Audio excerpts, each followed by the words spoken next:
Hola a todos, estamos en una nueva entrega de Achompañados y nos acompaña Joaquín Viñas. ¿Qué tal, Joaquín? Muy bien, nada, con muchas ganas. Sí, estás un poquito constipado, Sí, ¿no? tengo que pedir disculpas, pero bueno, cosas que pasan. Bueno, Pero creo que la mitad de los que estamos hoy día estamos en un constipados. momento u otro, sí. Bueno, pues para empezar, ¿cómo se define Joaquín Viñas?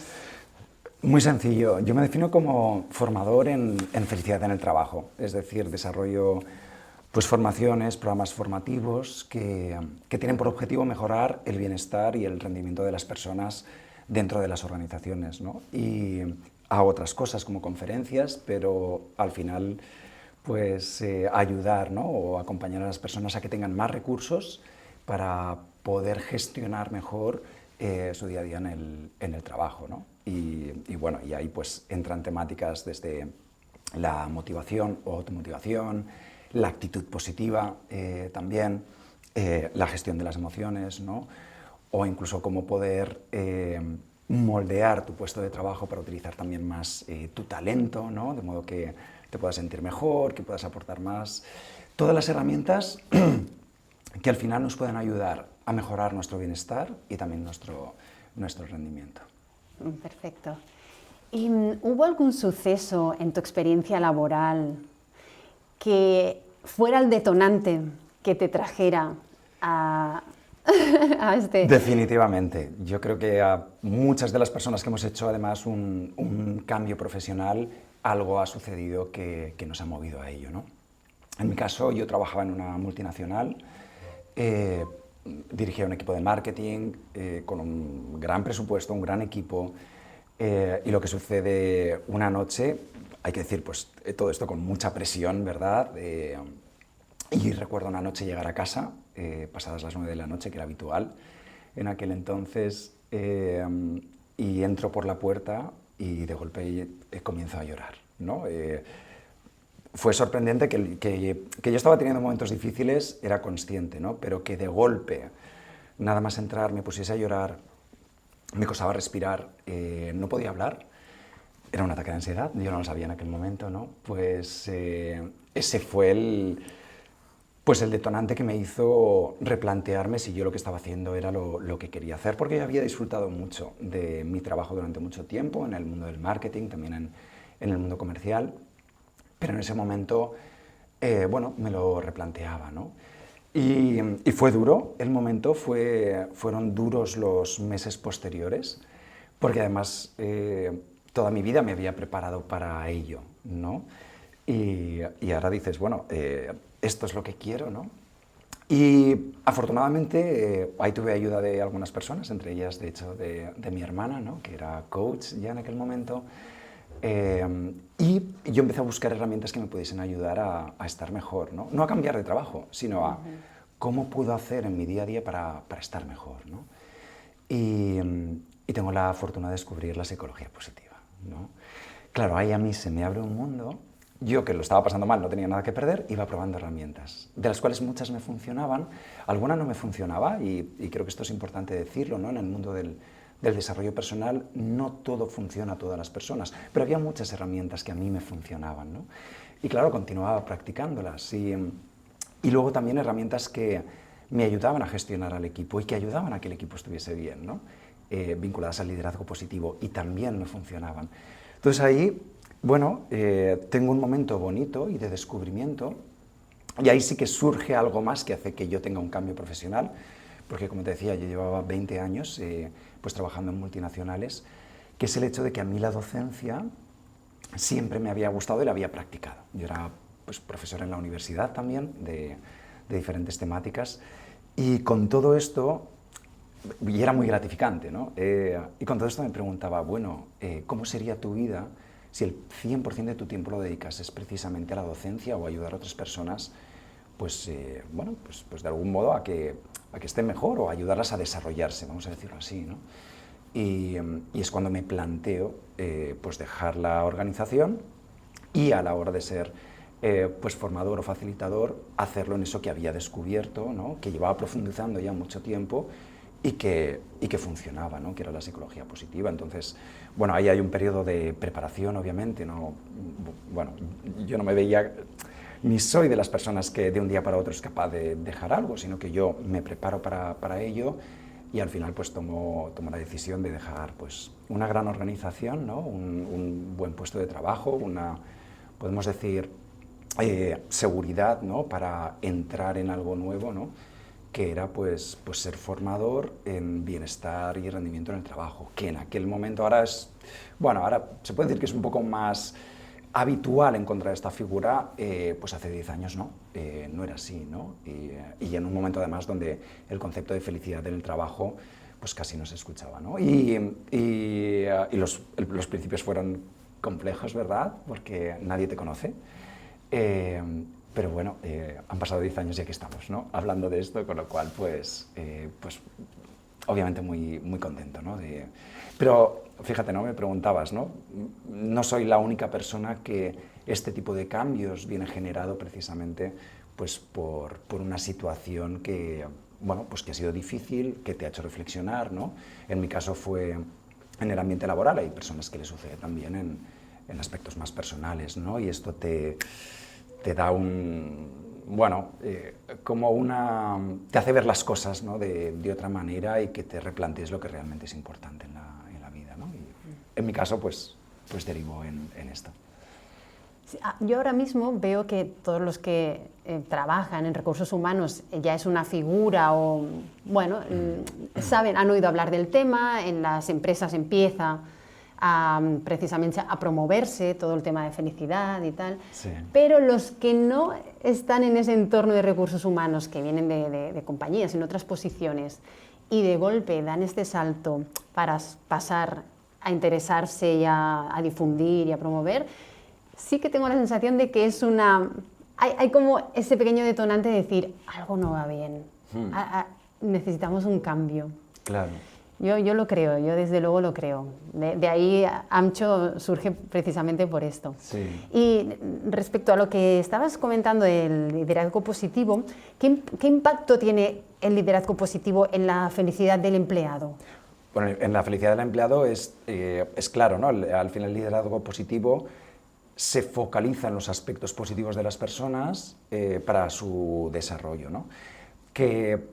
Y entonces una de las cosas que busca, obviamente, es que la persona dentro de su trabajo pues se sienta bien, ¿no? Se sienta cómoda, pueda maximizar su talento, que exista un propósito por el cual hacemos las cosas, etc. Entonces, para mí, fíjate que yo diría que la cuestión no es tanto cómo el liderazgo positivo ayuda al bienestar, sino la cuestión es cómo el liderazgo positivo ayuda al rendimiento, ¿no?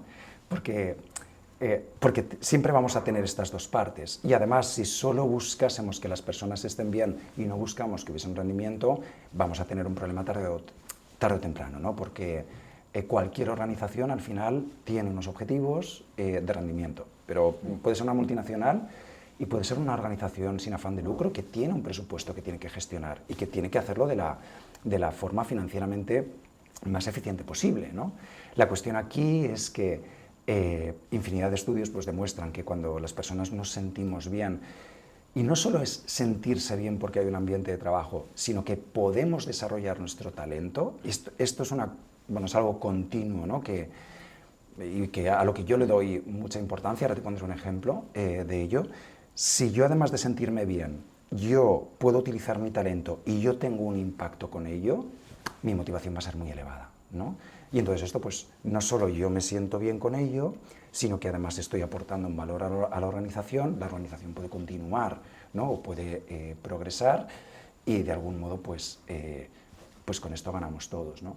Fíjate que te decía, te pongo un ejemplo, ¿no? Hay, en la parte de la importancia de que las acciones que realicen las organizaciones no solo se focalizan en el bienestar, sino también en el rendimiento, ¿no?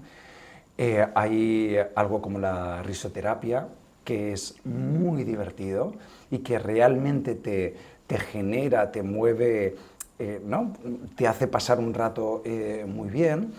Lo que sucede es que la risoterapia dentro de una organización no tiene un impacto en el rendimiento. Tú sales de una sesión de risoterapia que has podido desconectar y demás, Lo que pasa es que de ahí difícilmente vas a sacar herramientas que te ayuden luego a gestionar los 20 mails que te han entrado mientras estabas haciendo esto, ¿no? Entonces, yo le doy mucha importancia a buscar esas herramientas que no solo te ayudan en tu bienestar, sino también en el rendimiento, ¿no? Y bueno, luego podemos comentar, ¿no? Pues muchas de ellas, ¿no? Pero bueno, volviendo a tu pregunta, ¿no? Liderazgo positivo busca que las personas no solo estén bien, sino que puedan utilizar todo su talento, puesto que cuando utilizamos nuestro talento nos sentimos bien, ¿no? Cuando tenemos unas fortalezas, las ponemos en práctica y eso tiene un resultado, nos sentimos bien, nos sentimos satisfechos y nos sentimos motivados, ¿no? Y queremos seguir haciendo más de eso que se nos da bien, ¿no? Y entonces, bueno, pues tiene esos dos impactos, ¿no? En el equipo, en su bienestar y por otro lado en el rendimiento. Yo siempre pienso que, bueno, siempre digo que al final el buen líder es el que hace brillar a su equipo, el que consigue que den lo mejor, no el que quizás el que más sabe. Claro. Bueno, a lo largo de los años hemos visto el cambio de paradigma, ¿no? Si nos vamos atrás o bastante atrás, pues las estructuras de las organizaciones eran muy jerárquicas, el sistema que se llamaba en aquel entonces pues más militar, donde el de arriba da instrucciones al de abajo u órdenes, ¿no? Que en aquel momento podía tener sentido, porque además el conocimiento normalmente lo tenían las personas que tenían la experiencia y eso lo transmitían después. Pero todo eso con la era del conocimiento ya cambió y obviamente con la llegada de nuevas generaciones que tienen otras prioridades, que si antes se buscaba la estabilidad hace muchos años, ¿no? O incluso la generación de los baby boomers, ¿no? Y todos conocemos personas que entraron en una empresa y acabaron en la misma empresa, se buscaba la estabilidad y posteriormente la generación X busca el crecimiento rápido, la meritocracia, ¿no? Y yo trabajo duro porque yo quiero rápidamente, ¿no? Y bueno, ya hay un cambio, ¿no? Pero llegan pues desde la generación millennial y generación Z, donde las prioridades ya son otras, ¿no? Donde antes de tener un buen salario o antes de tener un plan de carrera, ¿no? Lo que quieren es estar bien y sentirse bien haciendo lo que, utilizando sus fortalezas y que allí donde trabajen haya un proyecto que tenga un sentido para ellos, ¿no? Y ¿no? A veces se debate mucho sobre las nuevas generaciones, pero esto que han traído es fantástico, ¿no? Y bueno, y yo lo admiro, ¿no? Yo no era capaz, o mi generación no era tan fácil de decir, oye, yo aquí no estoy bien, pues yo me voy, ¿no?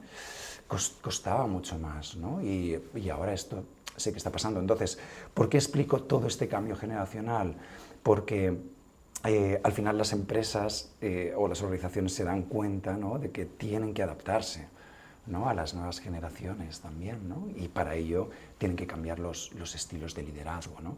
Y por ello ahora ya nos encontramos pues, estructuras mucho más planas, nos encontramos políticas, ¿no? Que dentro de la organización que ayudan al bienestar de las personas y vamos a poner ya la guinda, ¿no? Con pues, figuras como la del Chief Happiness Officer, que en sus diferentes versiones, a veces se llama así, a veces se llama de otro modo, que vela porque las personas se sientan bien. Y hay un interés detrás en conseguir la,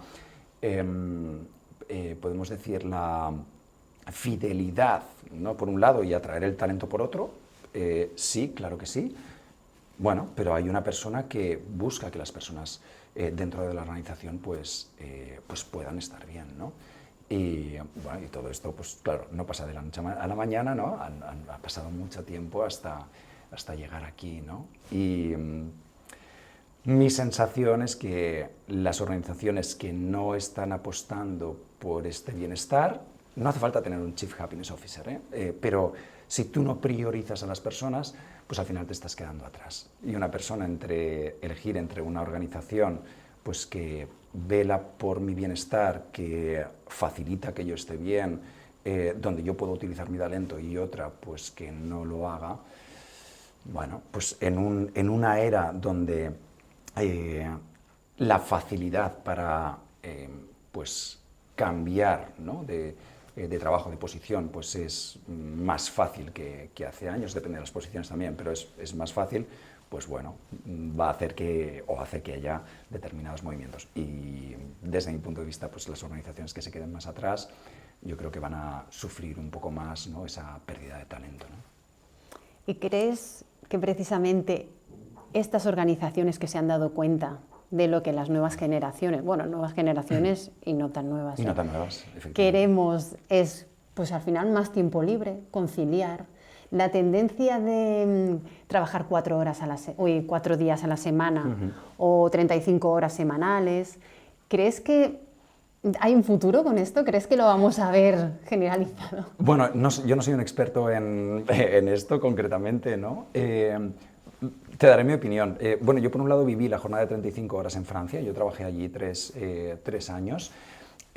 Ahí lo que sucedía al final es que se cambiaban las horas, al final se trabajaban 40 horas a la semana, lo que pasa es que se acumulaban unas horas que luego se tomaban de vacaciones, con lo cual pues había personas que podían perfectamente tomarse 2 meses de vacaciones y bravo por ellas y por ellos, ¿no? Entonces, bueno, aquí habría que hablar de muchas cosas. Yo creo que hay posiciones donde esto es fácil de hacer y hay posiciones donde no, porque cuando hablamos de una jornada de 35 horas, estamos hablando pues obviamente de reducir el número de horas que trabajamos y a priori se tiene que cobrar lo mismo. Sé que en el Reino Unido se hizo lo que ellos llamaban el 100-80-100, que significaba el 100% del salario trabajando un 80% y rindiendo un 100%. Claro, sobre el papel esto está muy bien, pero si nos vamos a algunas posiciones, como puede ser una cadena de montaje, en esas posiciones los tiempos están muy medidos.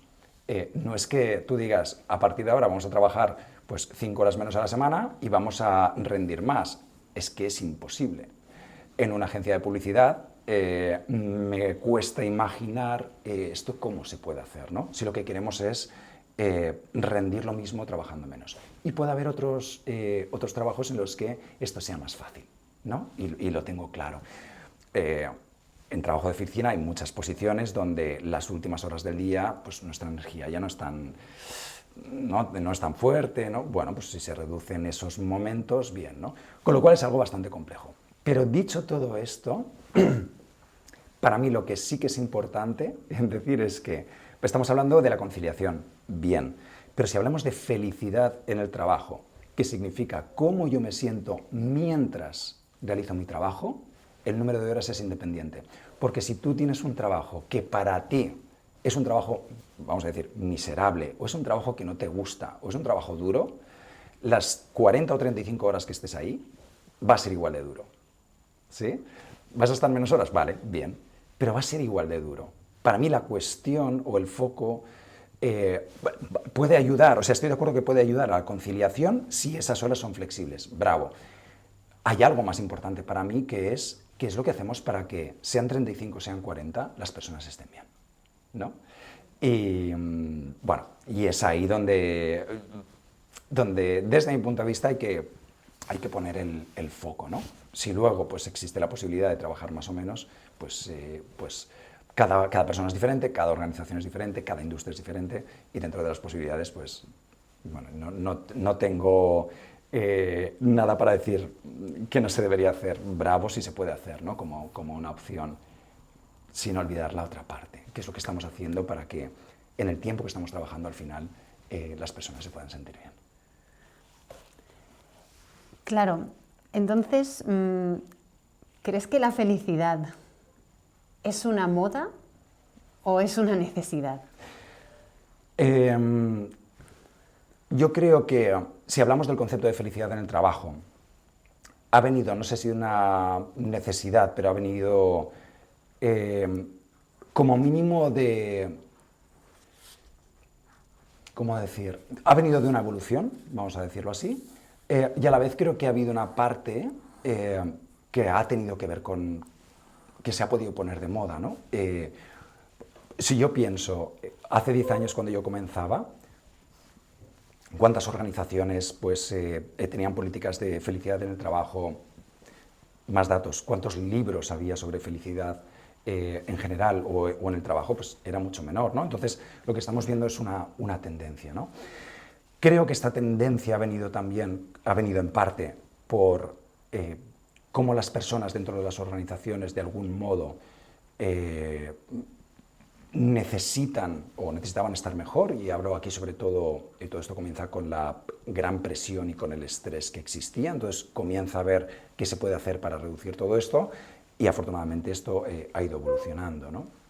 Y cómo, es que si nos vamos todavía más atrás, lo importante era la productividad, las horas, tal, y esto afortunadamente pues cada vez, ¿no?, se ha ido regulando, y cada vez, si quiero atraer talento, ¿no?, pues cómo puedo hacer que las personas se sientan mejor, etcétera. Y yo creo que hay una parte de moda en todo esto, ¿no? Y lo que es importante aquí es distinguir, o por lo menos yo lo veo así, porque yo soy muy de la utilidad, ¿no? Una cosa es el escaparate y otra lo que te encuentras dentro, ¿no? Si hacemos unas políticas o hacemos, me voy a lo mío porque es lo que quizás pues domino más, ¿no? Si hacemos un programa de bienestar en el trabajo, de bienestar y rendimiento, aquí lo importante es que esto funcione, ¿no? No es, o no debería ser, tener este programa para tapar que las personas están teniendo un estrés tremendo y para que no se quejen tanto, pues les ponemos un programita y ya está, ¿no? Sino que esto tenga utilidad. Entonces, lo que es importante es distinguir qué cosas, ¿no?, dentro de lo que estamos viviendo ahora tienen que ver con una moda y qué cosas tienen que ver con esa utilidad, ¿no? Y también te diré una cosa, las empresas que a mí me llaman, salvo una excepción, siempre ha habido un interés genuino por, o bien el responsable del departamento que quería hacer el programa, o bien por el o la CEO de la organización, que eran sensibles a que las personas estuviesen bien en su trabajo. Y cuando digo genuino, creo que es la palabra que mejor lo puede definir, ¿no? Y tengo muchos ejemplos. Y ya digo, a veces puede partir de iniciativas más pues individuales, ¿no? Pues eso, pues un departamento, y a veces es un departamento apenas de 10 personas, pero la persona, el líder o la líder dice, yo quiero desarrollar, quiero que las personas estén bien o quiero mejorar. Ahora últimamente pues me llaman más para un concepto muy bonito que es el de seguridad psicológica, ¿no? Que las personas se sientan cómodas dentro del equipo para expresarse, para preguntar, para compartir errores, para aportar, para rebatir a otras personas, ¿no? Y esto parte, ¿no?, a veces del líder y a veces parte de la organización, pero ya digo, salvo una excepción, en el resto de casos, en estos 10 años que llevo trabajando en felicidad en el trabajo, alguna de las personas involucradas quería, ¿no?, de forma genuina, es que queremos que las personas aquí estén bien, ¿no? Y bueno. Y hablando de esta excepción, en general te habrás encontrado con muchos líderes que no creen en esto. ¿Qué argumento cómo les rebates? Bueno, la verdad es que no, si no quieren, no quieren, ¿no? Yo no soy nadie para decirles lo que tienen que hacer, ¿no? A mí sí que en algún momento me ha generado, mira, te voy a poner dos ejemplos, uno de la empresa privada y uno de la empresa pública. Empresa privada, una organización donde hay bastantes posibilidades de crecer dentro de la empresa, y recuerdo una brand manager brillante, una persona dentro del departamento de marketing que le veías un gran potencial, ¿no? Y aparece una vacante en de una posición con mucha exposición, donde la persona podía desarrollarse bien, ¿no? Y entonces ofrecerle a esta persona cómo se va a abrir esta plaza, y creo que sería interesante que te presentases, ¿no? Se va a abrir, habrá muchas, pero sentimos que tú puedes encajar, ¿no? Y la persona nos mira y nos dice, yo no quiero ir ahí. Y claro, cuando preguntas el por qué, era por el líder que estaba allí, ¿no? Vale, voy a aparcar este caso, ¿vale? Lo dejo aquí. Me voy a la empresa privada, a la empresa pública. Una administración en la que, y ahora hablo del departamento, ojo, Departamento de Prevención de Riesgos Laborales, trabajando con ellos en un programa sobre seguridad psicológica, lo que me explican es lo siguiente. Me dicen, Joaquín, es que a nuestro departamento nos vienen personas que quieren crecer dentro de la administración, hay diferentes, se abren diferentes plazas, ¿no? La administración es muy grande, con lo cual no conocen. Si es una empresa pequeña, tú enseguida conoces, pero si es una empresa grande, no conoces tanto, ¿no?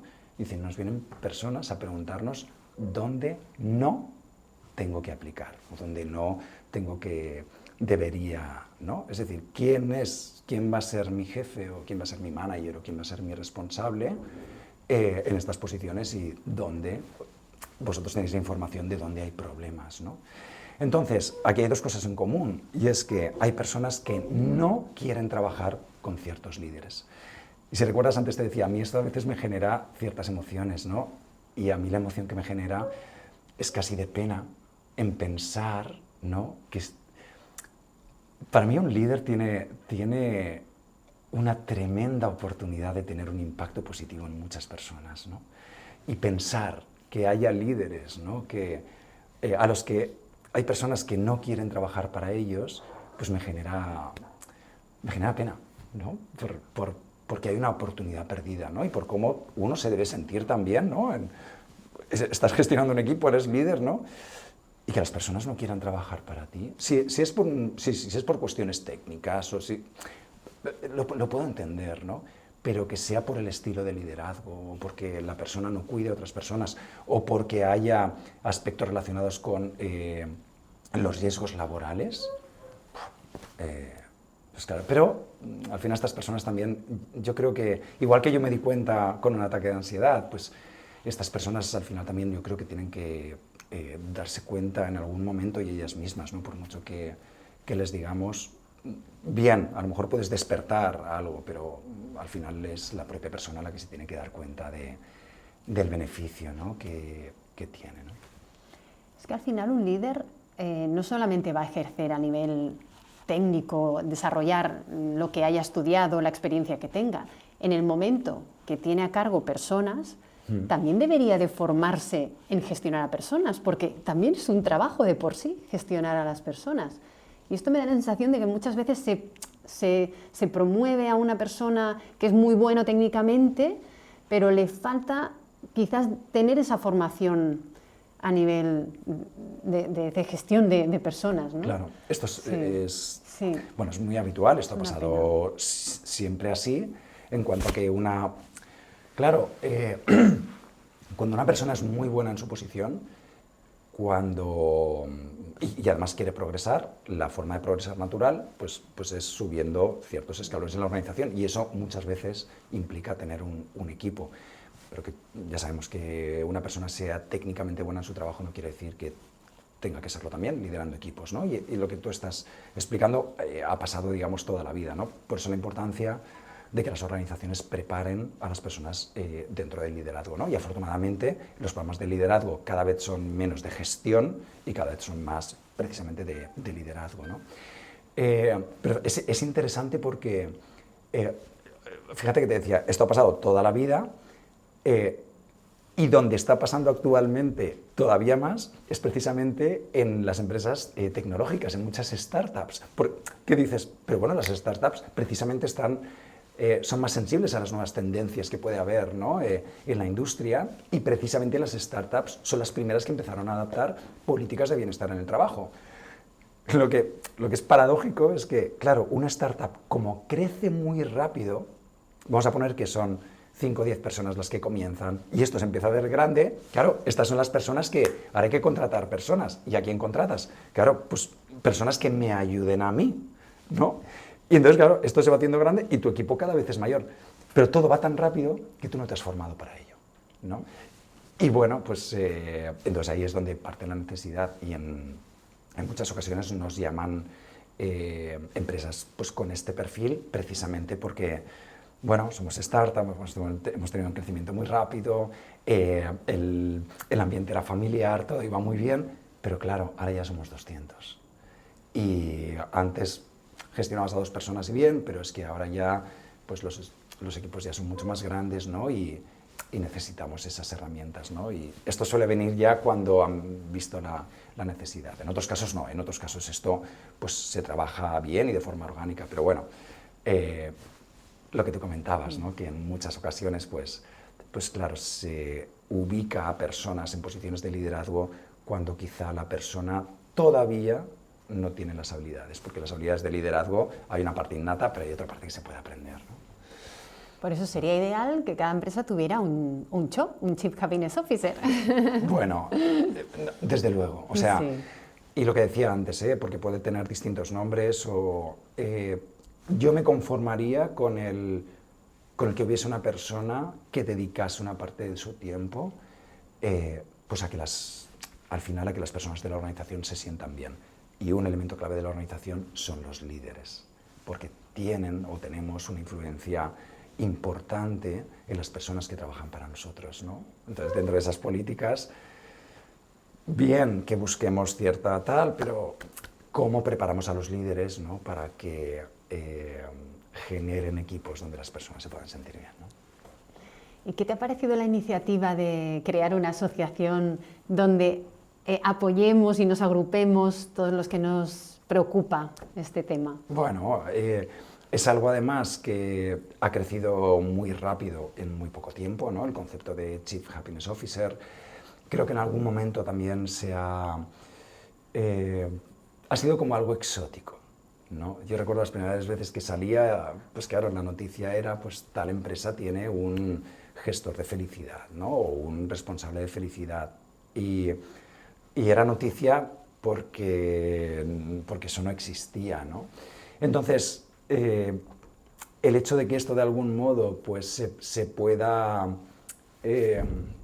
¿cómo decir?, se le pueda dar un mayor sentido, ¿no? O se pueda, de algún modo, no sé la palabra, darle la seriedad que merece, que entiendo que es uno de los objetivos que tenéis, ¿no? Que se entienda bien qué es esto, que se entienda bien el beneficio, ¿no? Y que de algún modo, ¿no? Pues, se pueda fomentar al final, ¿no? Y que cada vez pues, más organizaciones puedan tener esta figura, ¿no? Con lo cual, bueno, pues es fantástico, ¿no? Sí, ojalá. Claro. Y bueno, ya por terminar, ¿alguna anécdota o algún suceso que hayas relacionado con la felicidad que nos cuentes? ¿Algo inspirador que nos puedas explicar? Hay muchos.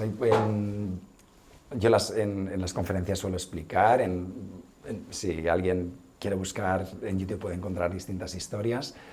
Pero yo contaré una de mis favoritas. Hace unos años estaba de vacaciones en Formentera con mi pareja y estamos en un sitio muy bonito que se llama Can Rafalet, un restaurante que está junto al mar. Y llega el momento de los postres, estábamos pasando un buen rato.